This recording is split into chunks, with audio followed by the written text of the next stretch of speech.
ఇది అన్యాయం ఏంటిది అంత ఇంతలాగా ఎందుకు ఇంతవరకు వస్తుంది? వాడు ఏబి అన్నాడు లాగా చెప్తున్నాడు. ఏబిఎల్ సార్ ఏబి అన్నది ఇప్పుడు లైవ్ ఒకటి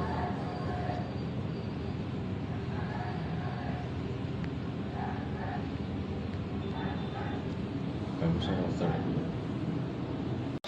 1000 కొట్టుర్రా 2000 కొట్టుర్రా అడక తింటున్నాము. మా బాధ వంగి చెప్పుకోవాలి. నేను గౌరవ రేవంత్ రెడ్డి గారికి వీరాభిమానిని అయినా కూడా నేను ఏ రోజు కూడా ప్రొసెస్ నాకు గవర్నమెంట్ బ్లేమ్ చేయాలి. మా కమిషనర్ సార్ అంటే నాకు నేను వీరాభిమాని మా రంగనాథ్ సార్. కానీ నాకు ఈ బాధ భరించలేక రాత్రి నేను ఎంత ఏడ్చినా నాకు తెలుసానా కంట్రోల్ రూమ్ ఫోన్ చేసి కూడా ఏడ్చిన నేను రాత్రి.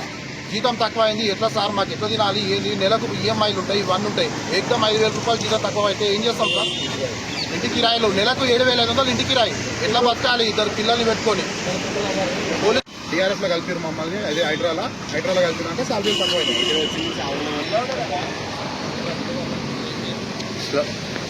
స్లోగన్స్ మా జీవితాలు కుక్కల కన్నా ఇలా ఉన్నాయా?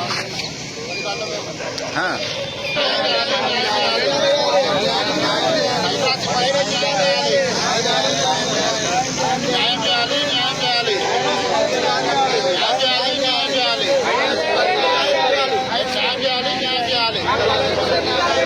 దయచేసి మా చెల్లించాలి. తగ్గిన జీతాలు వెంటనే జీవో సవరణ చేయాలి.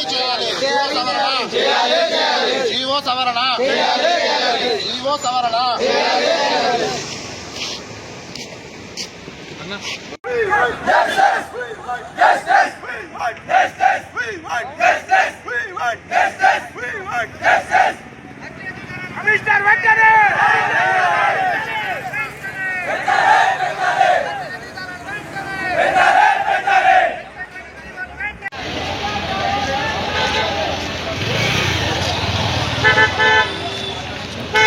లేకపోతే మాకేమైనా ఎమర్జెన్సీ యాక్సిడెంట్ అయినా ఇంకేదైనా కూడా ఏ ఒక్క ఇన్సూరెన్స్ లేదు ప్రస్తుతం.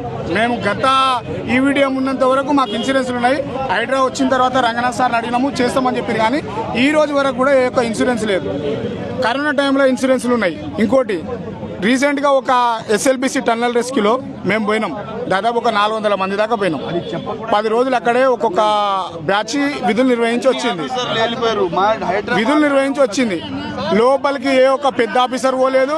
ఓన్లీ హైడ్రా తోటే లోపల పని అయింది. అక్కడ నడిచిన ఎక్విప్మెంట్స్ కానీ వాహనాలు కానీ అందులో ఇటాచీలు జేసీబీలు కానీ ఓన్లీ హైడ్రా మాత్రమే. మేము అవుట్ సోర్సింగ్ ఎంప్లాయీ. మేము లోపలికి 14 కిలోమీటర్ల లోపలికి పోయినా కూడా మాకు ఎలాంటి ఇన్సూరెన్స్ లేదు. ఒకనొక సమయంలో నేను అక్కడ డ్యూటీ చేస్తున్న సమయంలో, విధులు నిర్వహిస్తున్న సమయంలో ఆక్సిజన్ 15 నిమిషాలు కట్ అయింది. 14 కిలోమీటర్లు బయటికి రావాలి. టన్నల్లా 14 కిలోమీటర్ల లోపల టన్నల్లా 14 నిమిషాలు ఆక్సిజన్ కట్ అయింది. అప్పుడు ప్రాణాలు పోతే దాదాపు మా బ్యాచ్, మేము ఒక 20 మంది బ్యాచ్ ప్రాణాలకి గ్యారంటీ లేదు.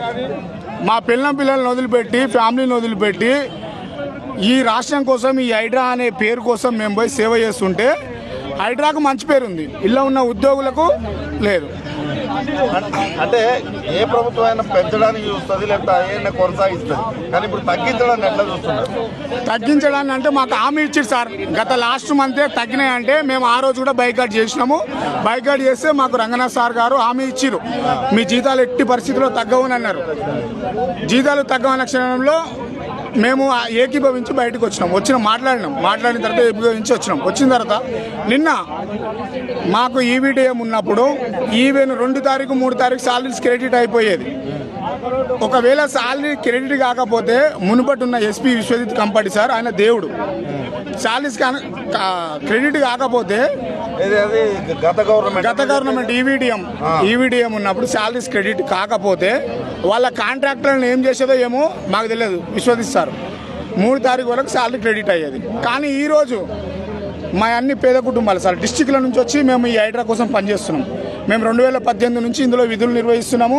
దీనికి ఎంతో కరోనా టైంలో కానీ ఏ రెస్క్యూ, ఫైర్ కంప్లైంట్ కానీ ఏదైనా కూడా 2018 నుంచి 23 వరకు గత గవర్నమెంట్ ఉంది. అప్పటి వరకు ఏమైనా ప్రాబ్లం ఉండేనా? అప్పటి వరకు ఏ ప్రాబ్లం ఉండేది కేటీఆర్ హయాంలో జరిగింది. దాని తర్వాత మన ముఖ్యమంత్రి గారు మంచి నిర్ణయం తీసుకొని హైడ్రా అనేది చేసిండు. హైడ్రా తోటి కూడా మంచిగానే ఉంది. కాకపోతే ఇప్పుడు ఇందులో ఉద్యోగుల సిబ్బందికి ఇబ్బంది పడాల్సి వస్తుంది జీతాల పరంగా. అంటే ఇప్పుడు మీకు జీతాలు తగ్గించారు, టైంకి రావట్లేమంటారు, మరి మీ ఇల్లు ఎట్లా గడుస్తుంది? ఇల్లు ఎట్లా గడుస్తుంది? కొందరు మా వాట్సాప్ గ్రూప్లలో చూస్తే పిల్లలకు ఆకలి ఆకలి అనే వీడియోలు అప్లోడ్ చేస్తున్నారు సార్. ఆకలి ఆకలి అమ్మ బువ్వ అనే వీడియోలు అప్లోడ్ చేస్తున్నారు. అంత దారుణంగా ఉంది. 17 తారీఖు వరకు కూడా సాలరీస్ క్రెడిట్ కాలేదంటే మేము డిస్టిక్ నుంచి వచ్చి బతికేటోళ్ళం సార్. రూమ్ రెంట్ ఎంత, కూరగాయలు ఎంత, పెట్రోల్ ఛార్జ్ ఎంత, గ్యాస్ ఎంత, కరెంట్ ఎంత, ఇవన్నీ ఎట్లా గడపాలనేది మాకే అర్థం కావట్లేదు. ఎప్పటిదాకా కొనసాగిస్తారు? కమిషనర్ మాకు కొనసాగిస్తాం సార్. మా ఇష్యూ సార్ ఆయంలో ఎలా